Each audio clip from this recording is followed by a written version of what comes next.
I feel that AI is going to disrupt a lot of industry while chatbots are going to be the thing of past. There are also concerns about the impact of AI on the job market and society. What are the common mistakes that founders generally do while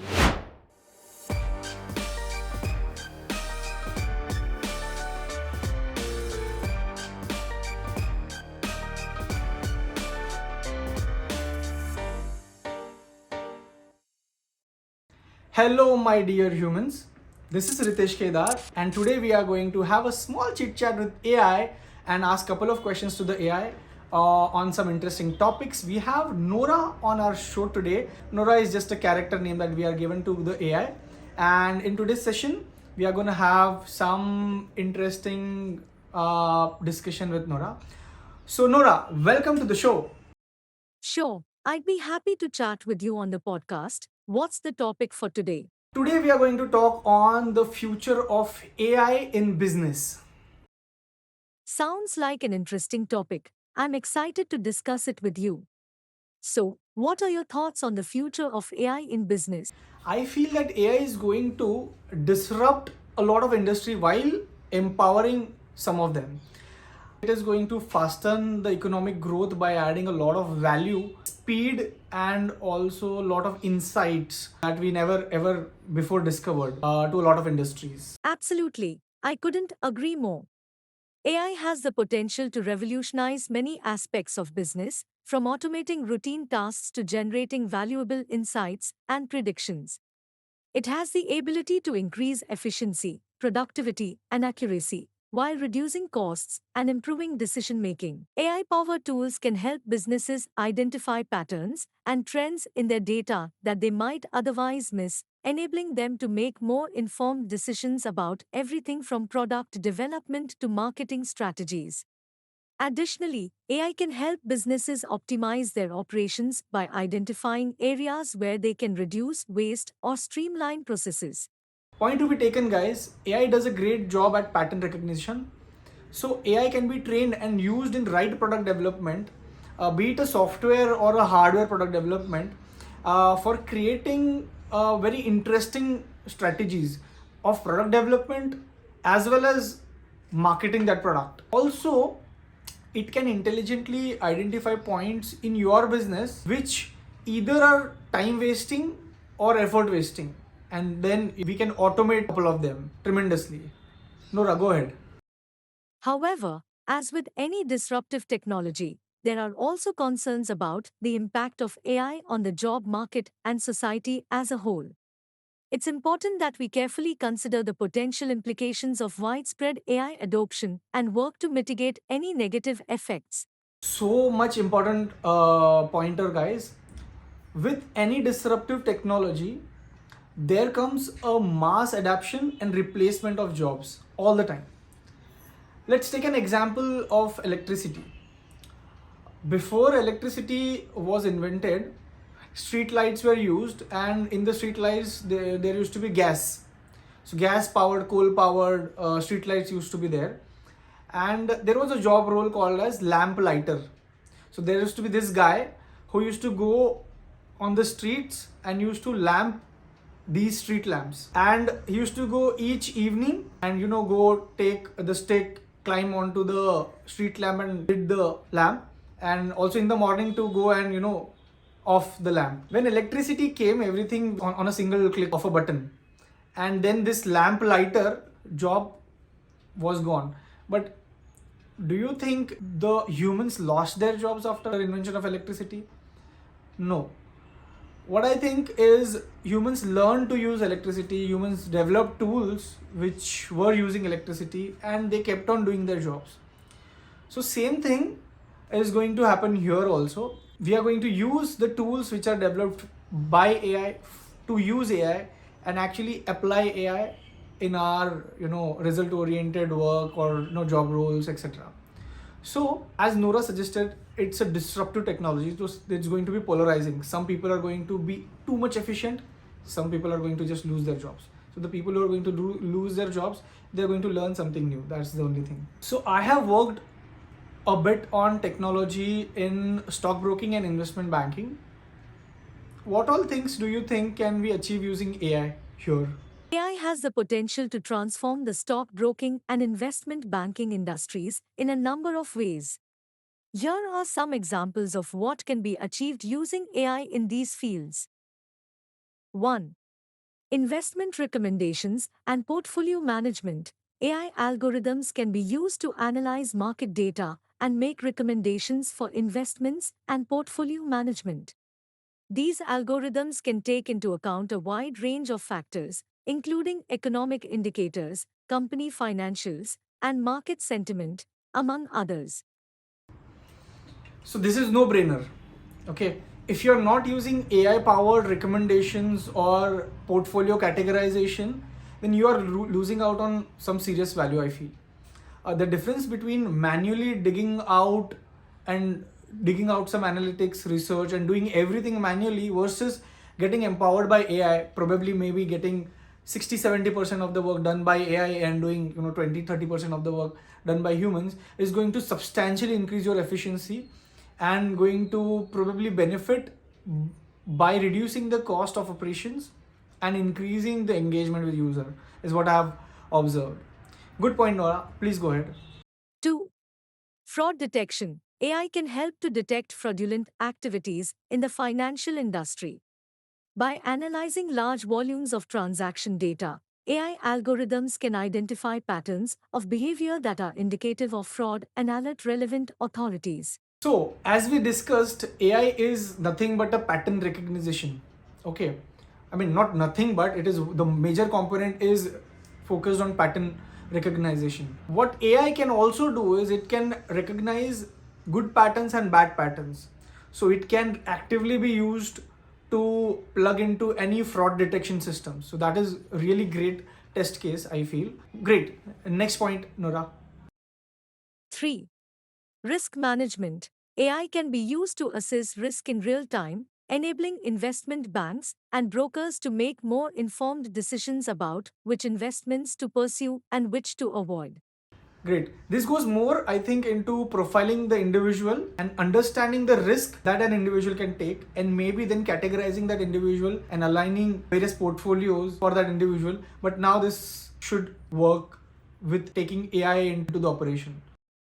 4. Trading automation. AI can be used to automate trading processes, allowing brokers to execute trades faster and more efficiently than they could manually.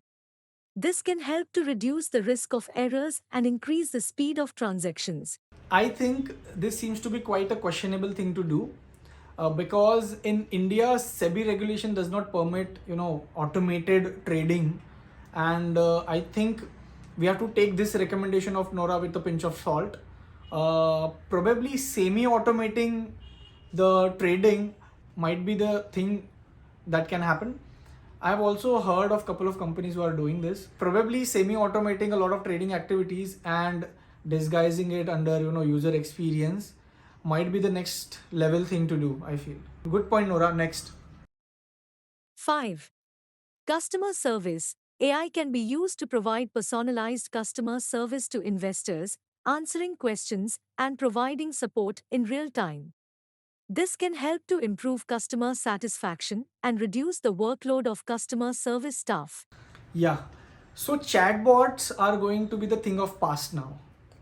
Now, pre-recorded audio messages, naturally talking bots, audio bots, naturally chatting audio bots are going to be, the next thing. That would, I think, increase the customer service to the next level. Imagine, instead of pressing 1, 2, 3, the customer is chatting that I want to know my portfolio returns, or I want to know the 1 month's profit, etc. That I think is going to be the next level in servicing. And AI is generally made to communicate with humans, so it's going to do the best job there. Overall, AI has the potential to bring significant benefits to the stockbroking and investment banking industries, making them more efficient, profitable, and customer focused. Interesting. Talk about being customer focused. What are the common mistakes that founders generally do while building up their products, building up their businesses. There are a number of common mistakes that founders make when building their products or businesses. Here are a few. Failing to understand the customer. One of the most common mistakes is not fully understanding the customer's needs, preferences, and pain points. Founders may assume that they know what the customer wants without conducting proper research to validate their assumptions. Can't stress enough. A lot of times, what product managers and product owners and even founders do is they live in a thought bubble of their own, wherein they fantasize about the challenge that they are solving and the pain points of the customers. But in real world, the pain points are something else.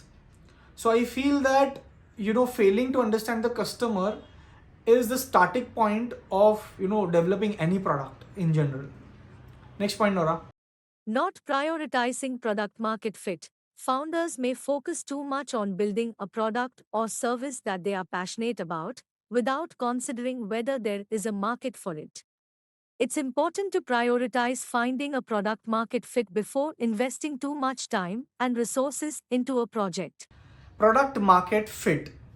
So this is the point wherein you decide if you want to start scaling up the business or not. Generally what happens is when we build a product, we have this vision and we build the product around it, and the product is built as per our understanding of the market. But often when a product is made, it's not 100% fit to the market, it's not 100% adaptable to the market. That's wherein product market fit comes into the picture. You do a lot of iterations and modification by releasing the product periodically into the market. Sometimes you do a POC, you do an MVP, then you do a pilot with a smaller market, and then you make iterations, and all these levels of releases keeps the product makes the product more and more fit for the market, and then the product market fit is achieved. So that is a very, very important thing that mostly people know, but they just ignore it. Generally, heavy marketing is heavy investment in marketing and sales is done after the product market fit is achieved. So excellent point, Nora. Next. Not listening to feedback. Founders may be too attached to their ideas and resistant to feedback from customers or team members. It's important to be open to feedback and use it to iterate and improve the product or business. I think this is more related to the first point itself, failing to understand the customer wala point. But the one thing I have observed is forget listening to feedback. People don't even have feedback mechanisms in their product. I'm not talking about analytics like Google Analytics and all, Hotjar and all. I'm talking about just a raw customer feedback mechanism. It can be calling a customer, it can be taking a feedback form, it can be maybe understanding the customer's feedback, not directly verbally or through written terms, but understanding by his behavior towards the product.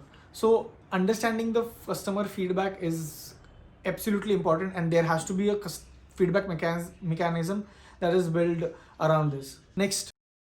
Overestimating demand. Founders may assume that there is a high demand for their product or service without considering the competition or the current market trends. It's important to do a thorough market analysis and validate demand before launching a product or business.